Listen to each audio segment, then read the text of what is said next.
Donc Jésus dit, premièrement, tu dois faire quoi? Renonce à toi-même. Amen. Alors, même ça, même Jésus n'a pas besoin de l'expliquer.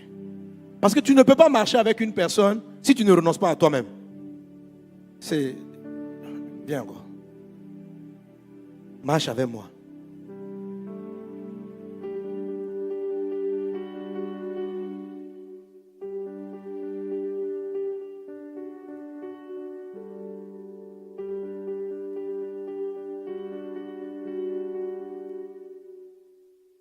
Pour marcher avec moi, il doit lui-même renoncer à ses propres destinations. Il doit renoncer au chemin qu'il avait voulu emprunter. Tu ne peux pas suivre une personne en ayant toi-même ton propre programme. Décider de suivre une personne, indirectement, ça signifie, ou même directement, mais ça signifie, bon, je mets de côté, là où moi-même je voulais partir, je mets ça de côté. Et puis là où tu t'en vas, là où tu pars, j'irai. C'est ce que Jésus a dit. Si tu veux venir après moi, tu dois renoncer à toi-même. Alléluia. Amen. Bon, attends un peu à côté. Tu me suis, hein? Tu me suis trop. Bon, c'est bien, mais attends. Amen. Alors, tout à l'heure, quand il va revenir, il sera dans le rôle de Jésus. Moi, je vais te montrer comment la plupart font avec Jésus. Renoncer à soi-même. Écoutez, quand vous venez à Christ, je vois beaucoup de côtés prier parce que je vais apprendre à reconnaître la voix du Saint-Esprit. Jésus ne dit pas, Jésus ne commence pas à apprendre à reconnaître la voix du Saint-Esprit. Non. Non. D'abord, renonce à toi-même. Si tu avais tes projets, si tu avais tes objectifs, quand tu veux marcher avec Jésus, tu dois prendre tes rêves, tes visions personnelles, tes projets personnels et puis les mettre de côté. La vie chrétienne commence par cela. Vous ne pouvez pas chercher à dire, oh Esprit de Dieu, montre-moi qui est mon mari. Il va te dire, il dit, ma fille, on ne commence pas par ça. Dans la vie, tu veux quoi? Seigneur, je suis venu à l'église, mais je veux me marier. Il dit, renonce-y d'abord. Si tu veux me suivre, renonce à ton projet. Il dit, non Seigneur, je veux venir à l'église, mais honnêtement Jésus, tu veux voyager. Il dit, si tu veux marcher avec moi. Parce que toi-même là, c'est ton projet de voyage. Il dit, il faut y renoncer. Il faut que tu renonces à ça. Renoncer, oui, il faut que tu renonces. Jésus avec toi, je vais avoir un PhD. Il dit, renonce. Quand vous venez suivre Jésus, vous ne pouvez pas le suivre avec vos projets. Vous devez les laisser de côté un moment. Sinon, ce n'est pas toi qui le suis. C'est lui qui te suit. Alors, voilà ce qui se passe le plus souvent. Viens maintenant. Là maintenant, moi je suis le prieur. Lui, il est Jésus.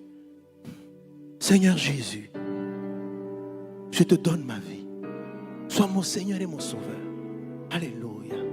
Oh Jésus, qui est bon comme toi. Jésus, je veux marcher avec toi. Tu dis je veux marcher, mais à la fin tu vas voir qui marche avec qui. Jésus, on dit que quand tu es dans ma vie change. C'est vrai? C'est vrai. Jésus, je veux me marier. Viens. Jésus, regarde mon mari là. Il marche pas bien. Change-le, Jésus. Jésus. Mais Jésus. On a dit qu'avec toi, il y a la victoire. Jésus. Bon, s'il t'a un peu aidé. Jésus, viens. Regarde, j'ai un commerce là. Attends, dis-moi même. Je fais un commerce. Je fais un loco. Je fais quoi? Non, dis-moi, on bénit quoi? Suis-moi. Alors, viens dans mon commerce d'épargne. Jésus. Oh, il y a trop de sorciers dans les commerçants d'épargne. Paralyse-les pour mon nom de Jésus. Jésus. Je vais me marier, mais chez moi, là, il y a les sorciers. Ils s'opposent à ma vie. Viens, détruis-les. Rakata. Jésus, je veux voyager. Tu es au courant? Depuis que je suis enfant, J'avais l'impression que je vais aller vivre aux États-Unis. Jésus, ouvre-moi la porte. Regarde, le gars du visa là, change son cœur. Jésus touche le cœur de l'ambassadeur, du consul. Au nom de Jésus. Maintenant, tu vas en refus de visa. Jésus, tu n'as pas dit que si tu as un mois, j'aurai la victoire. Je t'ai dit de paralyser le cœur du monsieur. On m'a refusé le visa. Jésus, bon, c'est les épreuves, non? C'est les épreuves. Je dois persévérer. D'accord. Donc, si aujourd'hui je ne vais pas en Europe, viens à moi. Bon, comme je ne suis pas parti là, comme je ne suis pas parti, j'ai un autre plan. Je vais faire l'immobilier. La dernière fois, quand on était au culte, le pasteur a prêché. Il dit on aura des maisons.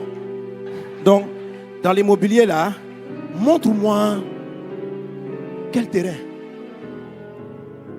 Jésus, je crois que je veux construire vers Bergerville. Que penses-tu des terrains de Bergerville?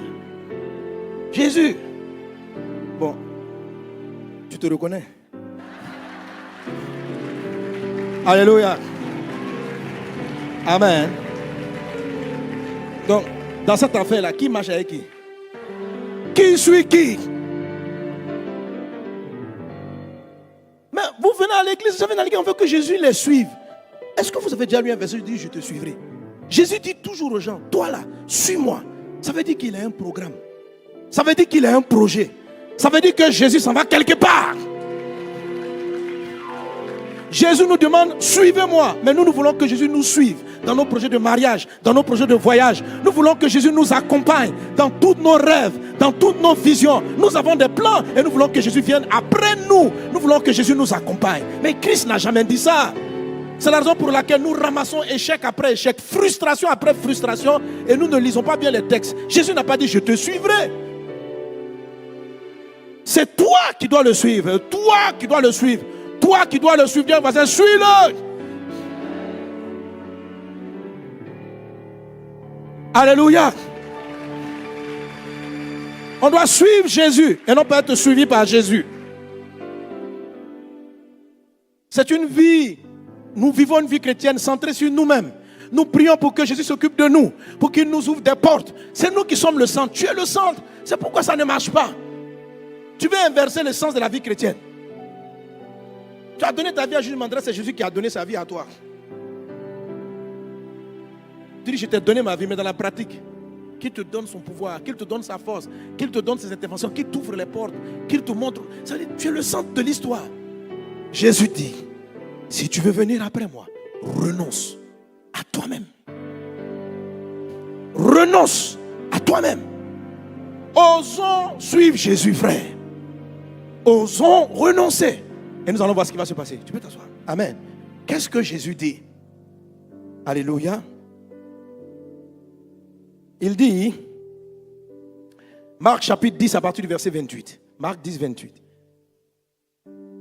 Pierre se mit à lui dire, voici, nous avons tout quitté et nous t'avons suivi. Jésus lui répondit, je vous le dis en vérité, il n'est personne qui, ayant quitté à cause de moi et à cause de la bonne nouvelle, sa maison, ou ses frères, ou ses soeurs, ou sa mère, ou son père, ou ses enfants, ou ses terres, ne reçoivent au centuple présentement dans ce siècle-ci. Alléluia. Jésus a utilisé deux mots pour traduire ce que quelqu'un va gagner maintenant. Il dit qu'ils ne reçoivent présentement, dans ce siècle-ci, les choses qu'il vient de perdre au centuple. Amen.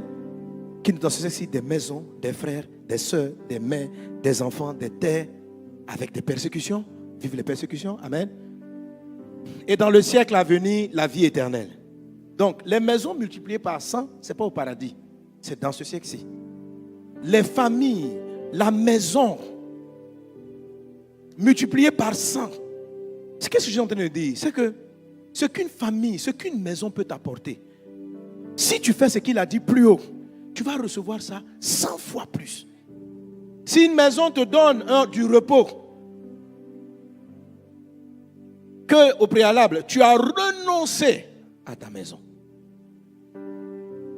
Parce que quand on dit renoncer à toi-même, c'est ta maison. C'est tes projets de maison. Renoncer à toi-même, C'est ta famille. Ta famille est trop importante pour toi. C'est pour ça que tu ne peux pas bien servir, tu ne peux pas suivre Dieu. En fait, Jésus n'a qu'à venir te suivre pour bâtir toi ta maison. Jésus n'a qu'à venir te suivre pour sauver toi, tes parents, sauver ta famille, s'occuper de tes biens, de toi. Jésus te dit ceci. Il dit, si tu veux venir après moi, à cause de l'évangélisation, de l'évangile, ta famille, tout ce qui est à toi, là, les choses auxquelles tu es attaché, laisse-les. Suis-moi et je te dis. Et puis Jésus même met au défi. Il dit, je vous le dis en vérité. Pour dire que c'est la vérité, il n'y a personne. Ça veut dire, je mets quiconque au défi. Quiconque au défi. Mes amis, moi-même, je considère que ma vie est un fruit de ce passage. Voilà. Il y a un moment donné, à cause de Jésus, mes parents ont dit, il ne faut plus aller à l'église. J'ai renoncé. Renoncer, ça ne veut pas dire renier les parents. Renoncer, ça ne veut pas dire renier. Ça veut dire mettre toutes ces choses-là en seconde position pour obéir à Dieu. Ça a été un choix difficile. Je faisais des études pour devenir grand quelqu'un. Mais j'y ai renoncé. Ça ne veut pas dire que j'ai renié les études. Ça veut dire que j'ai converti mes études comme étant un moyen, pas pour m'enrichir, mais pour être un témoignage de Dieu. J'ai renoncé. Renoncer et renier ne veut pas dire la même chose.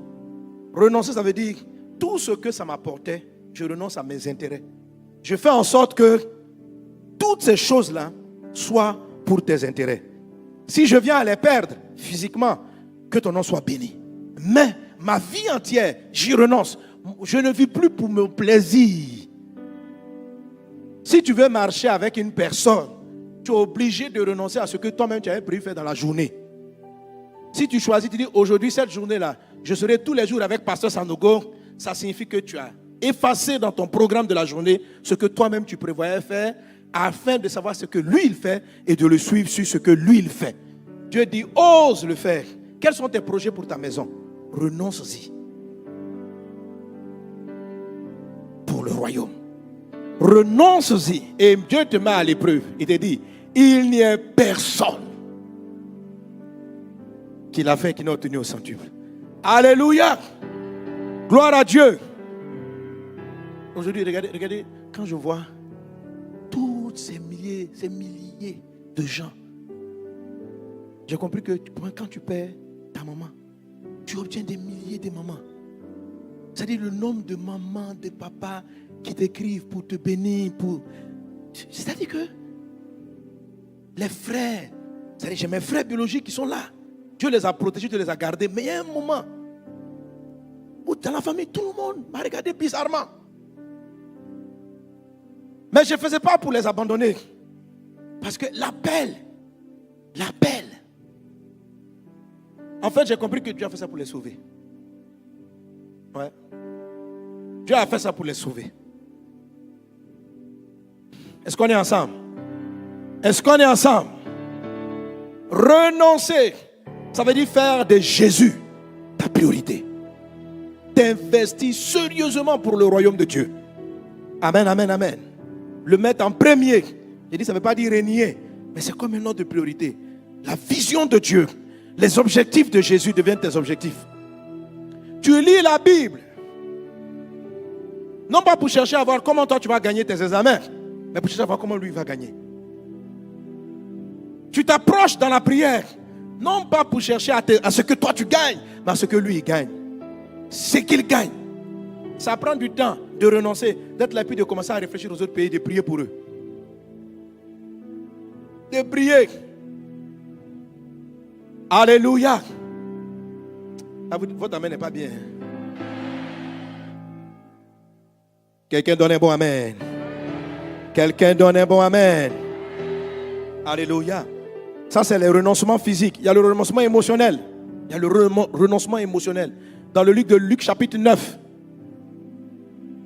Luc chapitre 9. Il y a quelqu'un, ça c'est le renoncement émotionnel. Bon, d'abord c'est le physique. Il y a une personne qui voulait suivre Jésus. Il dit, Seigneur, je vais te suivre partout. Jésus dit, les oiseaux du ciel ont des nids, les renards des tanières. Mais le Fils de l'homme n'a pas un lieu où reposer sa tête. Là, Jésus est en train de lui demander, quand tu veux me suivre, là, ton objectif de dormir, d'être à l'aise physiquement, n'est plus une priorité. Si je dors à la belle étoile, tu dormiras à la belle étoile. Alléluia. Gloire à Dieu. C'est ce genre de renoncement qui vous amène à aller quelquefois même en Centrafrique pendant qu'il y a la guerre. Parce que tu as renoncé à ta vie. À dormir dans des endroits pour l'évangile où tu ne sais même pas comment te laver. Pour l'évangile de Jésus. Amen. Gloire à Dieu. Quelqu'un qui ne veut pas aller à l'évangélisation, qui ne veut pas servir Dieu, parce que c'est pas si la chambre sera climatisée, parce qu'il a peur de 3 moustiques. Amen, amen, amen. Ça, c'est le renoncement. Il dit les oiseaux du ciel ont des nids. La compo donne le verset, c'est quoi? C'est Luc 9, 23. Les oiseaux du ciel ont des nids, les renards ont des tanières. Amen. Voilà, 57, 58. Jésus dit les renards ont des tanières, les oiseaux du ciel ont des nids, mais le Fils de l'homme n'a pas un lieu où reposer sa tête. Verset 57, qu'est-ce qui s'est passé? Il dit à un autre, suis-moi. Pendant qu'il était en chemin, un homme lui dit, Seigneur, je te suivrai partout où tu iras. Donc Jésus lui répondit, les renards ont des tanières. Alléluia. Quand tu viens sur Jésus, sois prêt. Il y a des gens qui vont me dire, parce que si je n'ai pas dormi dans une maison, ce n'est pas bien. Je dis, mais tu sais que dormir dans la rue, là, ce n'est pas un péché. Hein? L'évangile peut t'amener, tes parents peuvent te chasser. La famille peut te chasser. Et tu dors dehors. À cause de l'évangile. Le film là vous plaît pas. Hein? Vous voulez toujours. Viens faire notre truc. Jésus, viens dans ma maison. Bénis ma maison. Que ma maison soit climatisée. Non. Frère, tout autre évangile qu'on prend là, c'est pas le message. Jésus là, ce que je te dis là, c'est ce que Jésus a dit. C'est pourquoi ta vie ne marche pas, parce que vous voulez changer l'évangile. On a les gens sont obligés de faire un évangile blaguer. Viens à Jésus, tu vas voyager. Alléluia. Avec Christ, tu voyages. Avec Christ, tu vas voir une grande maison. Avec Christ. Frère, il y a combien qui ont une grande maison depuis lors? Oui, c'est bon de temps en temps qu'on s'encourage. Mais moi, Jésus donne des grandes maisons. Mais des maisons avec beaucoup de paix. Mais avant la grande maison de beaucoup de paix, il faut renoncer à la première. Et il faut que tu aies confiance. C'est pourquoi il dit, je te dis en vérité. Je te dis en vérité. Ça dit, il faut que la maison même là ne soit rien pour toi. Écoutez, toute souffrance vient de ce à quoi vous êtes attaché. Ce sur quoi vous êtes attaché. Si tu es beaucoup attaché à un monde, si tu la perds, tu vas souffrir. En fait, Jésus ne parle pas pour lui, il parle pour toi-même, pour ton âme. Tu n'es pas heureux parce qu'il y a des choses passagères auxquelles tu es attaché. C'est ce qui fait ton malheur. Ton malheur, c'est que le diable peut trouver ta maison. Mais tu es trop attaché à la maison. La maison n'est rien. C'est toi qui es plus que ça. Mais il y a des choses auxquelles tu t'es attaché. Il te dit, renonce-y. En vérité, Dieu n'a besoin de rien. Tu vas lui apporter quoi? Mais ce qu'il dit, c'est pour toi-même. L'homme entend beaucoup de voix qui le désorientent parce que tu entends les voix de tes attachements. Tu es tellement attaché à la chose que le jour où elle commence à la perdre, tu commences à paniquer, tu perds tes moyens, tu deviens irritable. Mais si tu renonçais à ça, tu serais heureux.